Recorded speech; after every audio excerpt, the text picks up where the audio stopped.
Alam mo yung pakiramdam na kahit gaano ka pa kagaling sa labas, may trabaho ka, may buhay ka, may mga kaibigan ka, pero sa loob mo, parang may naghihintay pa rin. Parang may bahagi ng isip mo na lagi pang naka-refresh sa kanyang profile, lagi pang nagsusuri ng kung anong ibig sabihin ng huli niyang post. Nagtatanong sa sarili kung naaalala ka pa niya, kung namimiss ka rin niya, kung may regret siya. At sabi ng lahat ng mga kaibigan mo, ng mga YouTube videos na napanood mo, ng mga Reddit threads na binasa mo ng hating gabi, sabi nila lahat, mag-no contact ka. Yun ang sagot. Kaya ginawa mo. Nag-no contact ka. 1 linggo, 2 linggo, 1 buwan. At sa simula okay naman, nakaramdam ka ng konting kontrol. Parang ikaw na ang may hawak sa sitwasyon. Pero pagkaraan ng ilang araw, nagsimula kang magtanong sa sarili mo. Ano ba talaga ang nangyayari sa kanya ngayon? Nagre-reach out na ba siya? Napalitan na ba niya ako? At doon mo na-realize, ang no contact hindi pala siya solusyon. Siya ay isang tactic. At ang problema sa tactic ay, gumagana lang siya kung may tamang mindset sa likod niya. Kasi kung ang dahilan mo sa pag-no contact ay para mapaisip siya, para magawa siyang mag-miss sa'yo, para bumalik siya, hindi ka nag-no contact para sa sarili mo. Nag-no contact ka para sa kanya. At kahit naka-no contact ka, mental at emotional nakakapit ka pa rin.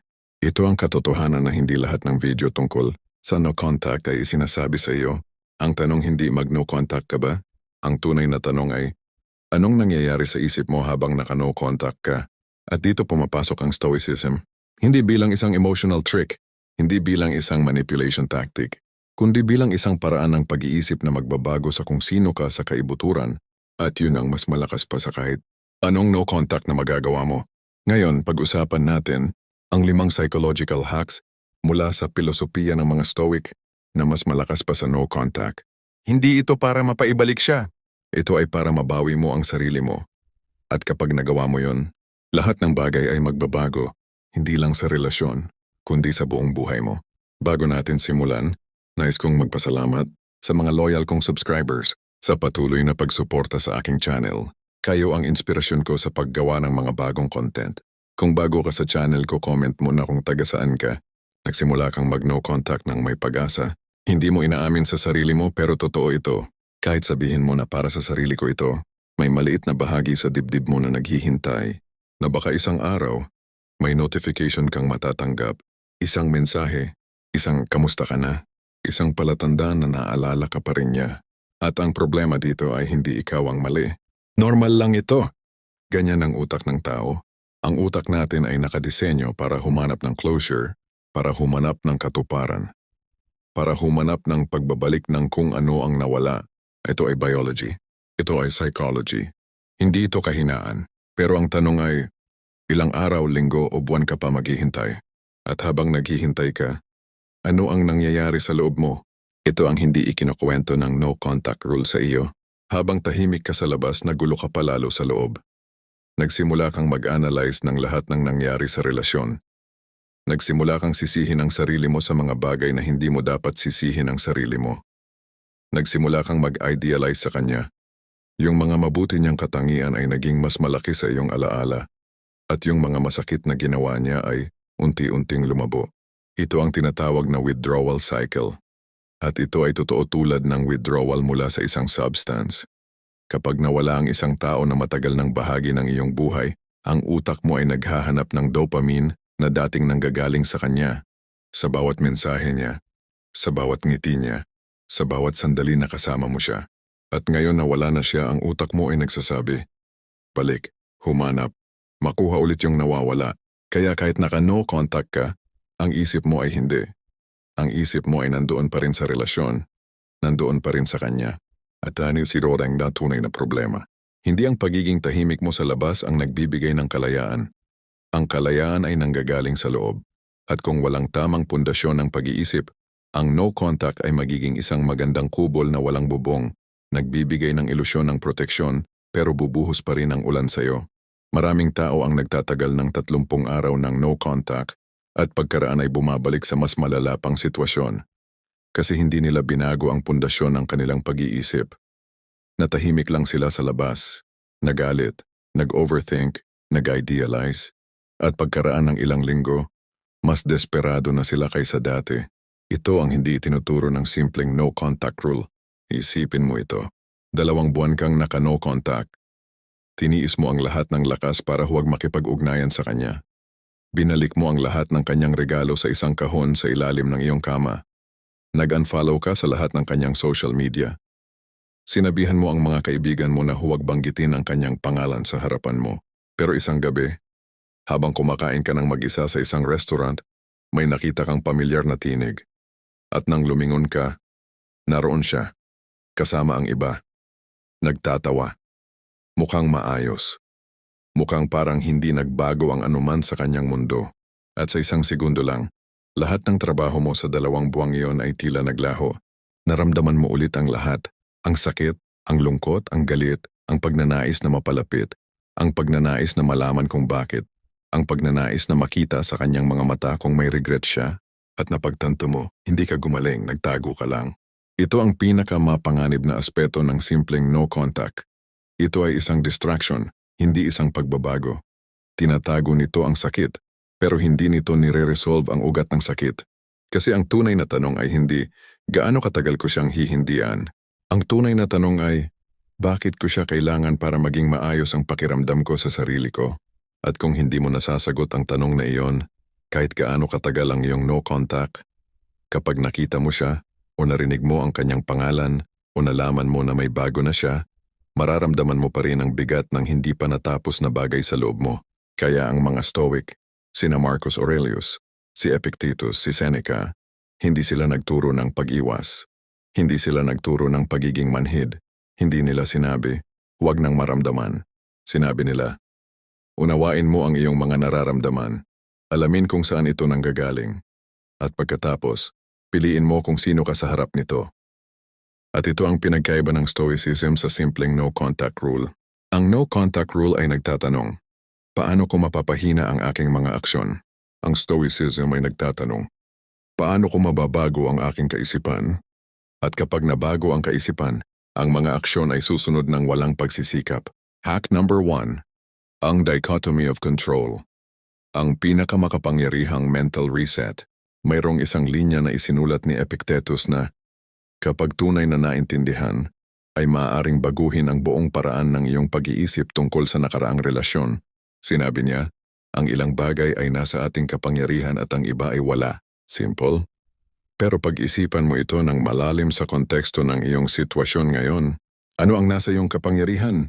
Nasa iyong kapangyarihan ang iyong mga aksyon ngayon, ang iyong mga desisyon ngayon, ang mga salita na lalabas mula sa iyong bibig, ang kung paano mo tutugon sa mga sitwasyon, ang kung paano mo aalagaan ang iyong katawan, ang iyong isipan, ang iyong espiritu, ang effort na ilalagay mo sa trabaho, sa mga pangarap, sa mga relasyong nananatili sa iyong buhay. Ano ang wala sa iyong kapangyarihan? Ang kung anong nararamdaman ng ibang tao para sa iyo. Ang mga desisyon na ginawa niya. Ang mga salita na sinabi niya o hindi sinabi. Ang kung bumabalik siya o hindi. Ang kung inaalala ka niya. Ang kung pinagsisisihan niya ang nawala. At ngayon, ano ang karamihan ng iyong oras na ginagastos mo sa mga bagay na wala sa iyong kapangyarihan? Ito ang pinakamalaking pagkawala ng enerhiya na ginagawa ng isang tao pagkatapos ng isang relasyon. Hindi ang sakit mismo. Ang sakit ay natural at kailangang maramdaman. Kundi ang patuloy na pagbibigay ng mental at emosyonal na enerhiya sa mga bagay na hindi mo kontrolado. Kapag nag-check ka ng kanyang profile, wala iyan sa iyong kapangyarihan. Kapag nag-analyze ka ng kung anong ibig sabihin ng kanyang last scene, wala iyan sa iyong kapangyarihan. Kapag nagtatanong ka kung may kasama na siyang bago, wala iyan sa iyong kapangyarihan. Pero kapag pumunta ka sa gym ngayon, nasa iyo iyan. Kapag natapos mo ang report na hindi mo pa natapos, nasa iyo iyan. Kapag tumawag ka sa iyong kaibigan na matagal mo nang hindi nakakausap, nasa iyo iyan. Kapag natulog ka ng maaga para may lakas ka bukas, nasa iyo iyan. Ang dichotomy of control ay hindi nagtuturo ng kawalan ng malasakit. Nagtuturo ito ng tamang direksyon ng malasakit. Ang praktiko para sa iyo, tuwing may nararamdaman kang anxiety or obsession tungkol sa kanya, itanong mo sa sarili mo, nasa akin ba ito? Kung hindi, sabihin mo sa sarili mo, ito ay hindi ko territory, hindi ko responsibilidad na kontrolin ito. Ibabalik ko ang aking enerhiya sa kung ano ang nasa akin. At pagkatapos lumipat. Hindi nang marahas, hindi nang may pagpupumilit, lumipat lang ng atensyon patungo sa isang bagay na tunay mong kontrolado. Gawin mo ito ng paulit-ulit. Hindi ito isang beses lang na exercise. Ito ay isang bagong pattern ng pag-iisip na kailangan mong buuin araw-araw, sandali-sandali. At sa paglipas ng panahon, mahahanap mo na ang iyong isipan ay hindi na kasing laki ng dating ginagastos sa mga bagay na hindi mo kontrolado. At ang enerhiyang iyon na dating napupunta sa kanya ay magsisimulang pumunta sa iyo, sa iyong pagbabago, sa iyong paglago, sa iyong buhay. Ito ang mas malakas pa sa no contact. Kasi kahit makita mo siya, kahit marinig mo ang kanyang pangalan, hindi ka mabibigla. Nandoon ka sa iyong sariling mundo. At yung sariling mundo mo ay nagsimula ng maging isang lugar na gusto mong tirahin. Hack number 2, memento mori, gamitin ang kamatayan para mabuhay ng tama. Ito ay maaaring mukhang malayo sa paksa. Pero pakinggan mo muna. Ang isa sa mga paboritong practice ng mga Stoic ay ang tinatawag na memento mori. Ang pag-alaala na ikaw ay mamamatay. Na lahat ng tao sa iyong buhay ay mamamatay. Na ang lahat ng bagay ay pansamantala. Sinabi ni Marcus Aurelius sa kanyang Meditations, kapag nakita mo ang mga haring makapangyarihan ng nakaraan, nasaan na sila ngayon? Lahat sila ay naging alabok na. Ang kanilang mga pangalan, ang kanilang mga tagumpay, ang kanilang mga pag-aalala, lahat ay naglaho. At ngayon, lahat ng iyong kinakapit, lahat ng iyong sinisisi ang sarili, lahat ng iyong inaayos at inaayos sa isip mo, gaano katagal ang lahat ng ito sa malawak na canvas ng panahon. Hindi ito para magkalungkot ka. Ito ay para magising ka. Kasi ang isang tao na tunay na naiintindihan ang pansamantalang kalikasan ng buhay ay hindi magtatagal ng maraming taon sa pagdurusa ng isang relasyong tapos na. Hindi dahil walang malasakit, kundi dahil naiintindihan niya na ang bawat araw na ginagastos sa pagdurusa ay isang araw na hindi na mababawi. Isipin mo ito sa ganong paraan. Ikaw ay mayroong isang tiyak na bilang ng mga araw sa mundong ito. Hindi mo alam kung ilan. Maaaring marami pa. Maaaring kakaunti na. Pero tiyak na may katapusan. Ngayon ang tanong ay, paano mo gustong gastusin ang mga araw na iyon sa pag-alaala sa isang taong pumili na lumayo?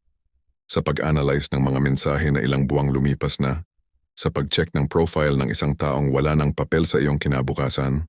O sa pagbuo ng buhay na, kapag tumingin ka pabalik sa katandaan mo, ay magiging puno ng kahulugan? Ang memento mori ay isang psychological hack na nagbabago ng iyong time perspective.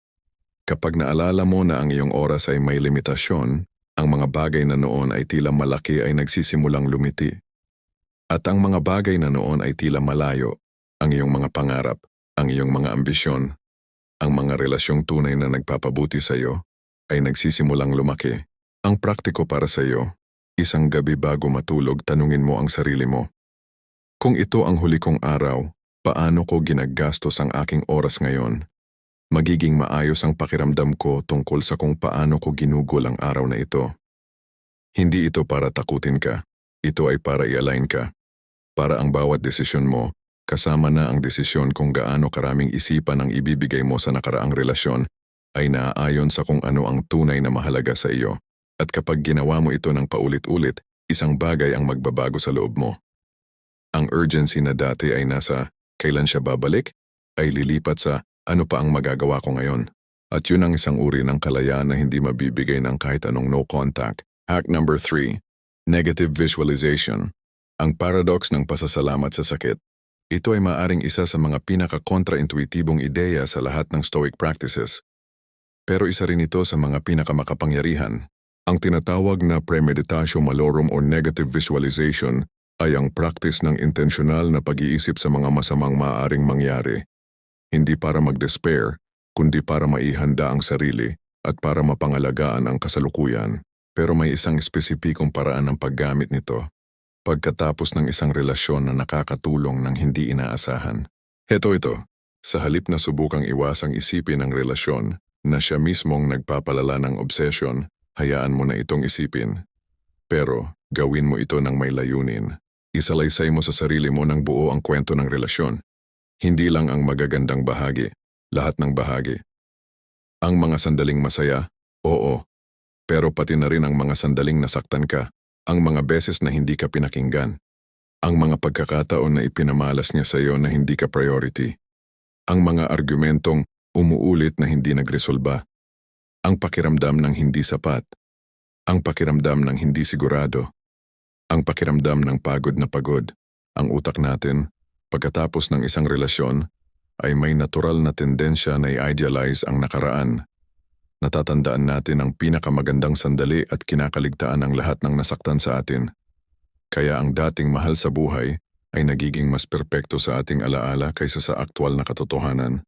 Ang negative visualization ay nagbabalik ng balanse, hindi para mapuot ka, hindi para maging mapait, kundi para makita mo ang buong larawan, ang totoo, hindi ang idealized na bersyon ng iyong alaala. At kapag nakita mo ang buong larawan, isang bagay ang magiging malinaw sa iyo. Ang relasyong iyon ay hindi perpekto. May mga bagay doon na hindi maganda para sa iyo. At kung bumalik pa kayo, kung talagang bumalik pa kayo sa parehong mga pattern, parehong ugali, parehong dinamika, malamang na matatawasan mo na naman ang parehong mga problema. Ito ay hindi cynicism, ito ay kalinawan. At ang kalinawan ay nagbibigay ng kalayaan. Pero may pangalawang bahagi pa ng practice na ito na mas malalim pa. Kapag naisalaysay mo na sa sarili mo ang buong larawan ng relasyon, kasama ang sakit, kasama ang mga bagay na hindi gumana, pagkatapos ay itanong mo sa sarili, kahit ang lahat ng sakit na iyon, natuto ba ako ng isang bagay? Nagbago ba ako dahil sa relasyong iyon?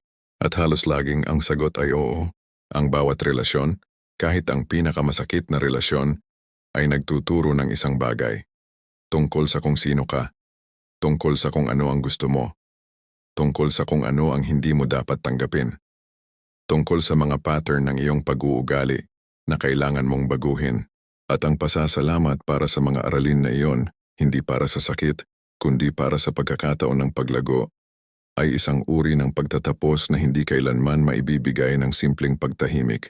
Kasi ang totoo ay ito, hindi mo kailangang maramdamang nagmahal ka ng mali para matuklasan na ang relasyong iyon ay bahagi ng mas malaking kwento ng iyong buhay. Ang kwento ng pagiging mas ganap na ikaw. Hack number 4, the view from above, ang pag-angat ng perspektibo. Si Marcus Aurelius ay may isang particular na mental exercise na madalas niyang ginagawa. Tinawag nito ng mga modernong pilosopo na the view from above. Ang exercise ay ganito. Sa isip mo iangat ang iyong sarili. Una, tingnan mo ang kwarto kung saan ka naroroon. Pagkatapos palawakin, ang gusali, ang kalye, ang lungsod, ang bansa, ang buong mundo, at pagkatapos pa ay ang kalawakan na nakapaligid sa mundo. At mula sa perspektibang iyon, mula sa kalawakang nakapaligid sa mundo, tingnan mo ang iyong problema. Ang exercise na ito ay may malalim na psychological effect. Kapag pinaliit mo ang iyong sarili sa konteksto ng mas malaking larawan, ang mga bagay na tila napakalaking problema ay nagsisimulang lumiti sa kanilang tunay na sukat. At ngayon ilapat natin ito sa iyong sitwasyon. Ikaw ay naroroon sa isang punto sa iyong buhay. Isang punto na magiging maliit na piraso ng malaking tapiserya ng iyong buong buhay. 10 taon mula ngayon, ikaw ay magkakaroon ng ibang buhay. Malamang ay magkakaroon ka ng mga karanasang hindi mo pa maisip ngayon. Maaaring may mga bagong tao. Maaaring may mga tagumpay na hindi mo pa nakikita. At kung titingnan mo ang iyong sarili ngayon mula sa perspektibo ng taong iyon, nang ikaw 10 taon mula ngayon, ano ang makikita niya? Makikita niya ang isang taong dumadaan sa isa sa mga pinakamahirap na bahagi ng buhay ng tao, ang pagdurusa ng pagkawala. At maaaring makikita rin niya ang isang pagpipilian, ang manatiling nakakulong sa sakit o ang gamitin ang sakit na ito bilang isang lakas. Sinabi ni Marcus Aurelius na ang lahat ng bagay ay bahagi ng mas malaking kabuuan. Wala ni isang karanasan ang walang layunin sa mas malaking tekste ng iyong buhay. Basta't piliin mong hanapin ang kahulugan sa halip na mamuhay sa pagdurusa. At ito ay isang pagpipilian na magagawa mo ngayon, hindi bukas. Ngayon, ang view from above ay nagbibigay sa iyo ng isang psychological distance mula sa sakit na nagpapahintulot sa iyong makita ang mas malaking larawan. At kapag nakita mo ang mas malaking larawan, nararamdaman mo na hindi ka nakakulong sa kasalukuyang kalagayan mo. Ito ay isang punto sa mas mahabang paglalakbay. Ang praktiko para sa iyo, sa mga oras na sobra na ang bigat ng pakiramdam, isara mo ang mata mo at iangat ang sarili mo sa isip. Una, tingnan mo ang kwarto. Pagkatapos ang lungsod. Pagkatapos ang bansa. pagkatapos ang mundo. At mula doon, itanong mo sa sarili, sa lahat ng ito gaano kaliit ang problema ko at gaano kalaki ang posibilidad ko. Hindi ito para i-dismiss ang iyong sakit. Ang sakit mo ay totoo at may karapatan kang maramdaman ito, kundi para ipaalala sa iyong sarili na ikaw ay mas malaki kaysa sa iyong kasalukuyang sitwasyon. At ang iyong buhay ay mas malawak pa kaysa sa isang kabanata na tumatawid ka ngayon. Hack number 5, Amor Fati, ang pagmamahal sa lahat ng nangyari. Ito ang pinakamalalim na Stoic concept sa lahat. At maaaring ito ang pinakanagbabago ng buhay. Amor Fati. Sa Latin ang ibig sabihin nito ay pagmamahal sa kapalaran. Hindi lamang pagtanggap sa lahat ng nangyari, hindi lamang pagtitiis, kundi ang tunay na pagmamahal, ang paghanap ng kagandahan at kahulugan sa lahat ng karanasan, kasama na ang mga pinakamasakit. Si Friedrich Nietzsche, na naimpluwensyahan ng mga Stoic ay nagsabi, ang aking formula para sa kadakilaan ng tao ay amor fati, huwag gustong maging iba ang anuman, hindi sa nakaraan, hindi sa hinaharap, hindi magpakailanman. At ngayon maaring nagsasabi ka, paano ko mamahalin ang isang bagay na nasaktan sa akin? Paano ko mamahalin ang isang relasyong winasak ang bahagi ng aking mundo? Pakinggan mo ito. Hindi sinasabi ng amor fati na ang sakit ay hindi masakit. Hindi sinasabi nito na mali kang masaktan. Hindi sinasabi nito na ang lahat ng nangyari ay tama o perpekto. Sinasabi nito ito, ang lahat ng nangyari sa iyo ay nagawa kang masikaw. Isipin ang pinakamalulusog na puno sa isang kagubatan. Hindi yung puno na lumaki sa lugar na protektado at walang hangin, kundi yung puno na lumaki sa lugar na malakas ang hangin, malakas ang ulan, yung puno na ang mga ugat ay pinalim ng bawat bagyo na pinagdaanan nito. Ang mga ugat nito ay malalim dahil sa mga bagyo. Hindi sa kabila ng mga bagyo, dahil sa mga bagyo. At ang relasyong pinagdadaanan mo ngayon, ang sakit na nararamdaman mo, ang mga aralin na natututo ka, ang bahagi ng iyong sarili na natuklasan mo dahil sa pagkawala, lahat ng ito ay nagpapalim ng iyong mga ugat.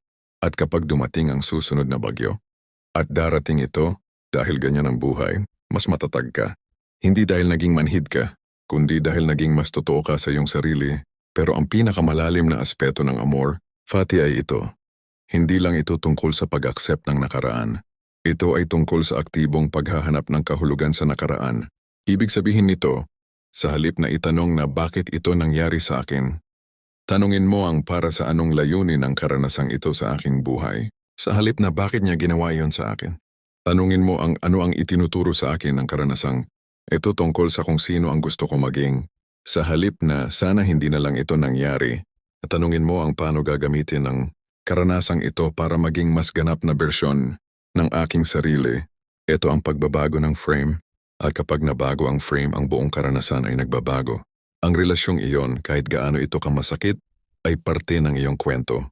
At kapag tiningnan mo ito bilang isang kabanata ng iyong paglago sa halip na isang pamamaraan ng pagkabigo, ang kapangyarihan nito sa iyo ay nagbabago. Hindi ka na biktima ng nakaraan mo, nagiging may akda ka ng iyong sariling kwento. At ito ang mas malakas pa sa kahit anong no contact na magagawa mo. Kasi ang no contact rule ay nagtatanong, paano ko mapapahinto ang ugnayan sa kanya? Ang amor fati ay nagtatanong, paano ko gagamitin ang lahat ng nangyari para maging mas malalim, mas matibay, mas ganap na ako? At kapag ang tanong na iyon ang sumasagot sa iyong buhay, wala nang mas malaking kapangyarihan. Kaya ngayon balikan natin ang 5 psychological hacks na tinalakay natin. Una, yung dichotomy of control. Yalay mo ang iyong enerhiya sa mga bagay na tunay mong kontrolado. Ang kanyang mga nararamdaman, ang kanyang mga desisyon, ang kanyang buhay, wala yan sa iyo. Ang iyong mga aksyon, ang iyong mga pagpapabuti, ang iyong pag-unlad, nasa iyo yan. Lumipat doon. Pangalawa, hindi ang memento mori. Alaalahanin mo na ang iyong oras ay may limitasyon at ang bawat araw na ginagastos sa pagdurusa ng isang bagay na tapos na ay isang araw na hindi mo na mababawi. Piliin mo ng may kamalayan kung paano gagamitin ang iyong oras. Pangatlo, yung negative visualization. Makita mo ang buong larawan ng relasyon. Hindi lang ang mabuti, kundi pati ang mga bagay na hindi gumana, at pagkatapos hanapin mo ang mga aralin na hatid nito. Magtiwala na ang relasyong iyon. Kahit gaano kasakit, ay nagdala ng mga bagay na kailangan mong malaman tungkol sa iyong sarili. Pang-apat, ang view from above. Sa mga sandaling nararamdaman mong nakulong ka sa sakit, iangat ang iyong perspektibo. Ikaw ay mas malaki kaysa sa iyong kasalukuyang sitwasyon. Ang buhay mo ay mas malawak pa kaysa sa kabanatang ito. Panglima, ang amor fati. Mahalin ang lahat ng nangyari. Hindi sa kabila ng sakit, kundi kasama ang sakit. Gamitin ang bawat karanasan, kahit ang pinakamasakit, bilang isang guhit sa mapa ng kung sino ka nagiging. Heto ang totoo. Ang no contact rule ay mabuting simula. Ang pagiging tahimik, ang hindi makiugnayan sa kanya sa panahon ng emosyonal na kaguluhan, ay tama at mahalaga. Hindi ito mali, pero huwag mong tapusin doon. Kasi kung ang no contact ay ang lamang ginagawa mo, kung nagtatago ka lang sa likod ng katahimikan, habang ang mga lumang pattern ng pag-iisip ay nagpapatuloy, sa loob mo, hindi ka gumagaling. Nagpapahinga ka lang. You're turay na pangbang wari nangyayari sa loob. Sa paraan ng iyong pag-iisip tungkol sa iyong sarili. Sa paraan ng iyong pagtingin sa nakaraan. Sa paraan ng iyong pagharap sa kasalukuyan. At ang Stoicism, ang pilosopiyang itinayo ng mga taong namuhay sa mga pinakamagaspang na kondisyon ng buhay, ay nagbibigay sa iyo ng mga kasangkapan para gawin ang pagbabagong iyon, hindi bukas, hindi kapag handa ka na, ngayon. Umpisa sa isa sa 5 practices na ito. Hindi lahat ng sabay-sabay, isa lang. Yung isa na pinakatumatawid sa iyo ngayon. Kung ang pinakamalaking laban mo ngayon ay ang paraloy na pag-iisip sa kanya, kahit wala ka namang kontrol doon, simulan mo sa dichotomy of control. Kung ang nararamdaman mo ay walang silbi ang lahat ng pinagdaanan, dahil naging masakit lang ang katapusan, simulan mo sa amor fati. Kung nararamdaman mo na maliit at nakakulong sa iyong sitwasyon, simulan mo sa view from above.